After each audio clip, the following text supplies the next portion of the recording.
ஜெயதேவி ஜெயஸ் நண்பர்களுக்கு வணக்கம். வரலட்சுமி பூஜைக்கு எடுத்திருந்த குத்துவிளக்கு எல்லாமே இன்றைக்கி தான் விளக்குனேன். பீதாம்பரி பவுடரும் எக்ஸோபார் சோப்பும் தான் யூஸ் பண்ணேன். பித்தளை பொருள் கம்மியாக இருந்தால் புளியும் உப்பும் போட்டு விளக்குவேன்.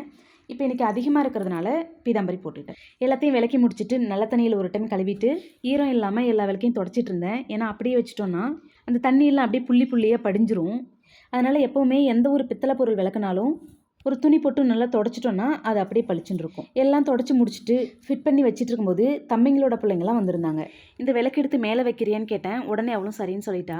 வெள்ளிக்கிழமையில விளக்கு பூஜை பண்ணுறதுக்காக 2 விளக்கு கீழேயே வச்சுட்டேன். மேலெல்லாம் கொஞ்சம் டஸ்ட்டாக இருந்ததுனால அதையும் தொடச்சி முடிச்சுட்டு ஆல்ரெடி அங்கே வச்சிருந்த பீங்கன் பொருள் எல்லாமே எடுத்துட்டு அதையும் க்ளீன் பண்ணிட்டு மறுபடியும் வச்சாச்சு. ஷோகேஸில் வச்சிருக்க பொருள்லாம் இங்கேயே இருக்குன்னு நீங்கள் கேட்கலாம். இது எல்லாமே அழகுக்காக மட்டும் இல்லை, வாஸ்துக்காகவும் வாங்கினது. அதனால தான் பூஜை அறையிலே இருக்கட்டும்னு வச்சுருக்கேன்.